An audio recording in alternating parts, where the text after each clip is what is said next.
Good morning, everybody, or good afternoon, or good evening, depending on where you are in the world. Bob the Canadian here, Friday morning live stream again. Today, we're going to be looking at 10 more English sayings, things that we tend to say all the time. I'm just going to do a quick sound check here in a minute. Looks like everything's working right. So before we start, though, there was a question that came to me via Facebook. Someone asked about last week's live stream. They said, do you really say these things? Or are these English sayings that you sometimes read in an old book? And the sayings that I taught last week and the sayings that I'm going to look at this week are all used quite regularly in English speech. The word we use to describe English is it's a flowery language. We tend to describe things in mini stories all the time. So we have idioms, we have sayings, we have proverbs, and all those kinds of things. Just going to stop to say hello. A lot of the names have scrolled past, and I said hello to you in chat already, but hello Misha and Kanda, hello Vinicius, hello Dark Blue, thanks for the postcard, and hello to everyone else who's watching. So again, 10 more English sayings. And you will hear these. You will hear these sayings in regular English speech. You won't hear them a lot. Maybe you'll hear one or two a day, if that. But you will hear these definitely in regular English speech. Definitely if you're watching movies and television, you'll hear these as well. So let's get started. This first one I like a lot. The first one is, a fool and his money are soon parted. So this is something that we say to talk about someone who spends their money without thinking. So someone who goes to the store to buy milk, and maybe they come home with a chocolate bar, something that they found in the toy aisle, or other things that they weren't planning to buy. So a fool and his money are soon parted refers to the fact that a fool, who's someone who doesn't really think a lot about things before they do it, a fool, if he has money, tends to spend all of it. So a fool and his money are soon parted.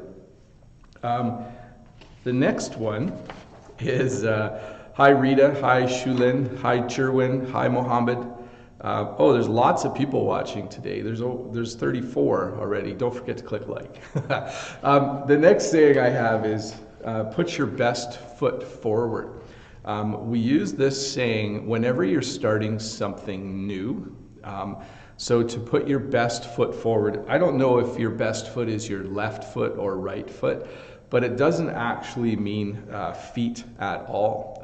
To put your best foot forward is to give your best effort. So a good example would be if someone is starting a new job, one of the words of advice you would give to them is put your best foot forward, which means from day one, from the very beginning, do your best. So put your best foot forward. My best foot, I think, is my right foot, if I was to pick one.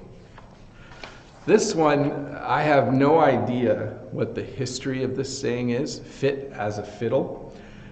So a fiddle is like a violin. It's like the musical instrument that you play like this. We call it a violin.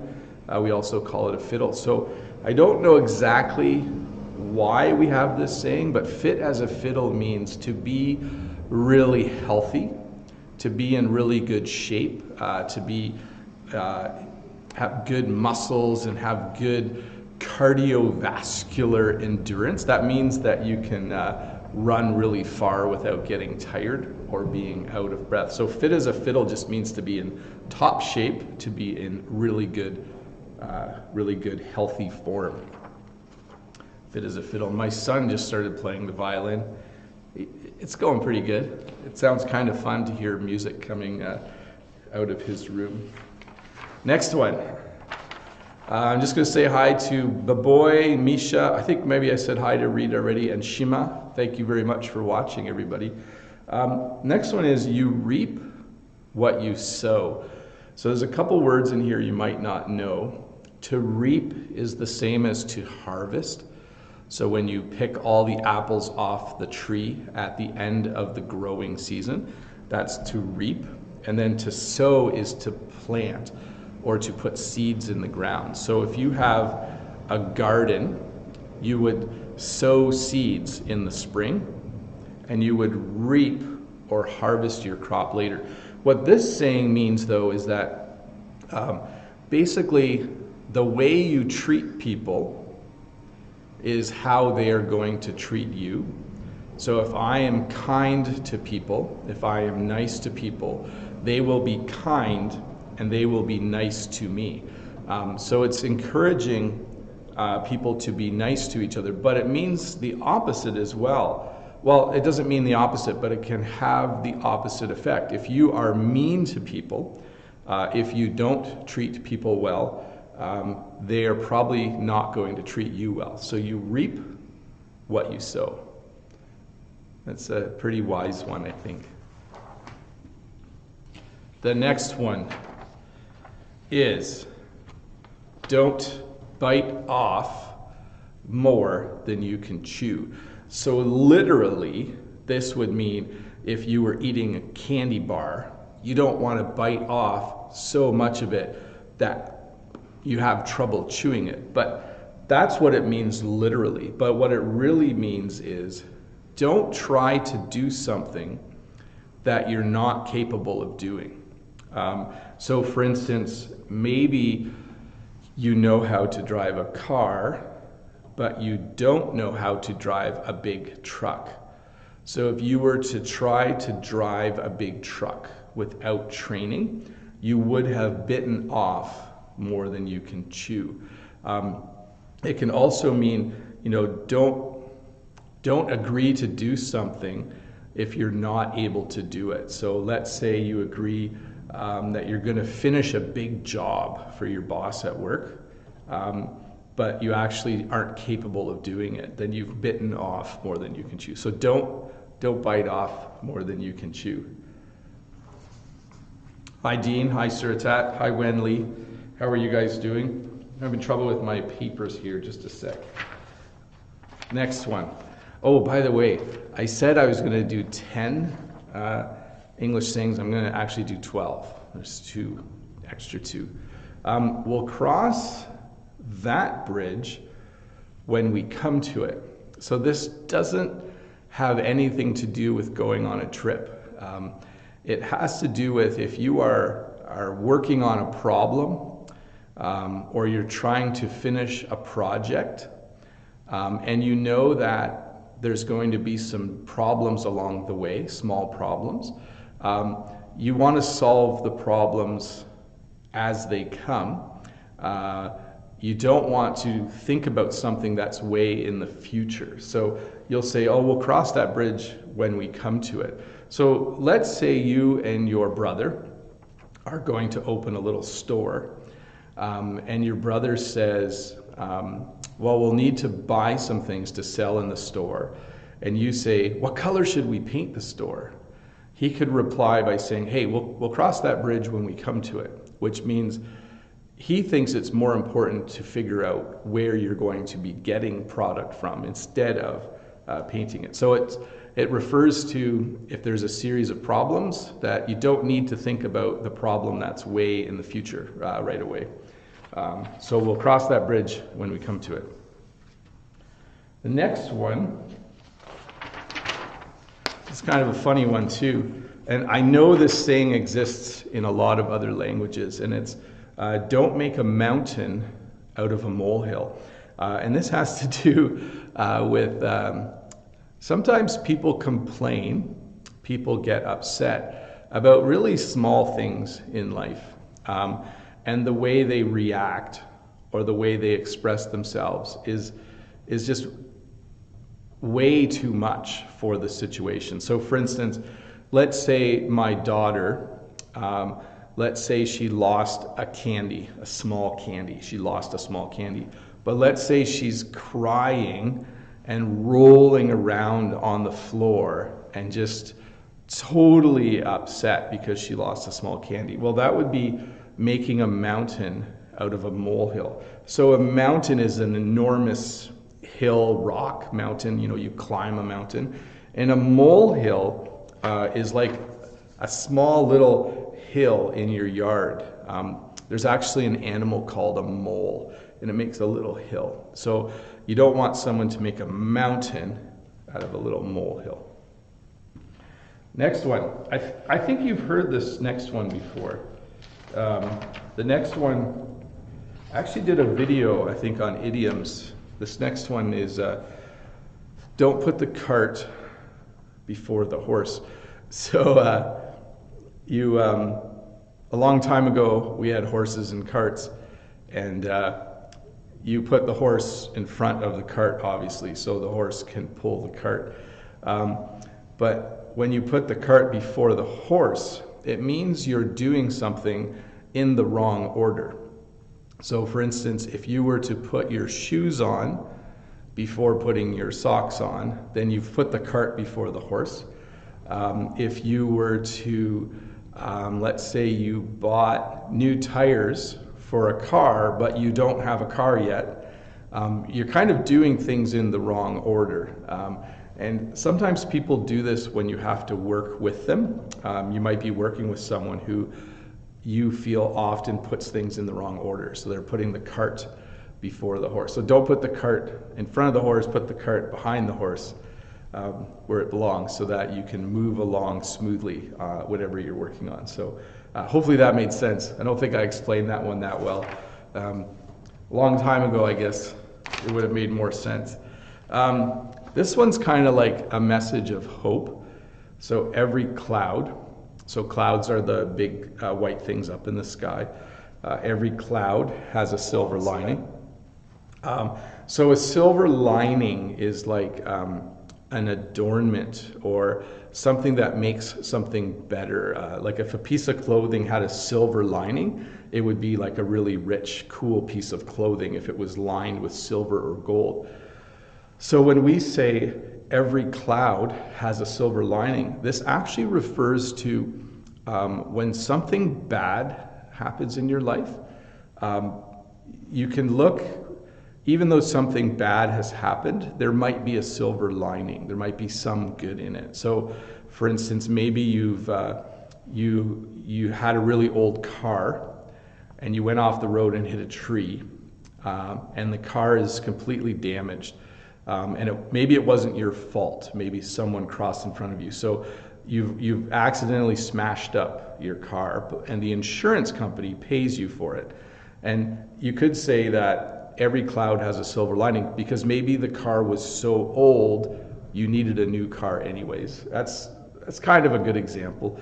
Another saying we say is that whenever a door closes, a window opens. So that's another saying for, if something bad happens in your life, there might be some good to it. Maybe you've lost your job, and maybe the cloud, the bad part, is that I guess this refers to dark clouds, not the nice white ones, but dark, stormy clouds. Maybe the cloud is that you've lost your job, but the silver lining is that there's actually a better job waiting for you somewhere. So every cloud has a silver lining. Few more here, just let me get a drink. In one ear, in one ear and out the other. I don't know if you've ever dealt with young children, but in one ear and out the other. This means when you tell someone something and they don't listen. So what's happened is you've said, please do this, please do something, and it goes in one ear, and instead of them thinking about it, it goes right through and out the other ear. So this basically means that someone is not understanding what you're saying to them. So in one ear and out the other. I'm sure you have this saying in your language, in one ear, in one ear and out the other. We often say this about teenagers, adolescents, that You say something to them, and it just, they don't do what you say. It just goes in one ear and goes out the other. That's one of my favorites, I think. Okay, so we have two more, because I have a couple bonus ones. This is a good one. If it ain't broke, don't fix it. You could also say isn't. If it isn't broke, don't fix it. Ain't is a little bit of slang. But when you say if it ain't broke, don't fix it. So you probably know someone who's always trying to fix things, even though they're not broken. And sometimes when they try to fix it, it makes it worse. So that's kind of the literal translation. If it ain't broke, don't fix it. So if the thing is working, don't try to make it better. But it really refers to, especially in business, if you're doing something at your place of work and it's working really well, sometimes someone might suggest that you change how you're doing it. And a good question to say is, well, hey, is something broken here? Is the system for manufacturing boxes, for instance, is there something wrong with it? So if it ain't broke, don't fix it. The last one, it's better to be safe than sorry. So probably the best way to describe this one would be, in a car, you have a seatbelt, right? You get in the car and you put your seatbelt on and you click it. You put your seatbelt on because even though it might be uncomfortable, it's better to be safe than sorry.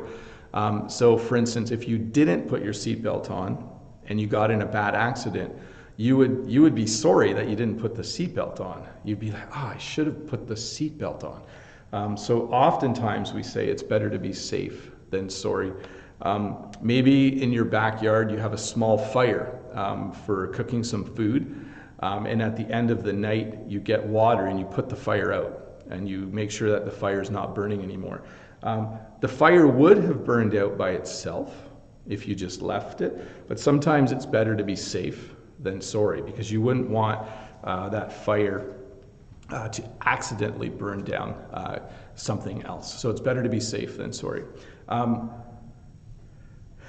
So Dreamy Tang says, is it like painting superfluous feet for a snake? That word's hard for me to say. But yes, those are, I imagine that you have your own sayings in your own languages, and I would love to hear some of them. You could put them in the comments below. You can put them in the super chat as well. But I just wanted to say thanks again for watching this live stream. We hit 50 people today. That's actually, I'm starting to get nervous. When there was only 3 or 4 of you, it seemed like it was a little easier to do, but I'm going to keep doing them. I just wanted to mention, if you haven't seen my video from this past Tuesday, go and watch it. In that video, I kind of give you a plan for 2019, some things that you can do to kind of continue to help your English. Misha asks, how's it going? It's going really well. I feel good. I just finished, I just had a 2-week break from work. So that's really nice. I had lots of time to rest and to think about other things that we could do. And then Vinicius says that you have similar sayings. Yeah, so I speak French as well, and it's kind of cool to see sometimes the saying is different, but the meaning is the same. So they'll say something slightly different, but it's really the same meaning in the end. So. And let's see, Mohammed says, very nice sayings. I posted some of them on Facebook. Yes, excellent, Mohammed. Spread the word. And Dreamy Tang says he's watched my other video, and it was really good, so thank you. And Doreen, hello, how are you? And I just want to say thanks again for watching. I know some of you have a whole day ahead of you if you're in North America. I know if you're in Europe, you're almost done your day. It's probably a little bit after lunch, mid-afternoon. And if you're further out, if you're out in China, Japan, you're probably just wrapping up your day. So have a great weekend. Bob the Canadian here. Learn English with Bob the Canadian. Don't forget to like and subscribe if you're not a subscriber yet, although I'm pretty sure everyone who watches these are a subscriber. I got some time. If you have any questions, I'll wait a minute or two. Put them in the chat.